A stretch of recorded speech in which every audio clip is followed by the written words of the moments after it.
И оваа влада со најава за изградба на нов клинички центар. Според премиерот Христијан Мицковски се планира да биде во близина на спортскиот центар Борис Трајковски, а доколку се оди според планираното, изградбата би можела да започне во текот на идната година. Според него, самата локација е привлечна бидејќи се наоѓа на два булевара што би овозможило поголема пристапност, како и близина на обиколницата по која пациенти ќе може да доаѓаат и од други држави. Сепак појасни дека засега постојат отворени проблеми, бидејќи тој простор е приватно земјиште.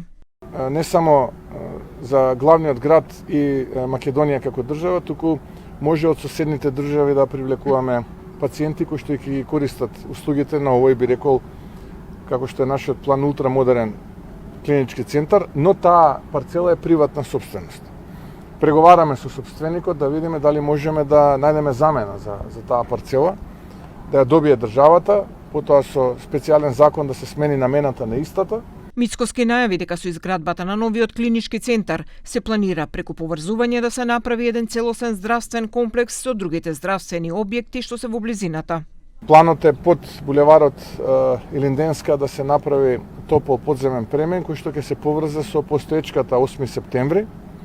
Тука се наоѓа и ПЕТ центарот кој што исто така во моментот го развиваме и сето тоа е поврзано со поликлиниката Букурешт, значи еден целосен заокружен комплекс ќе опфати овој проект.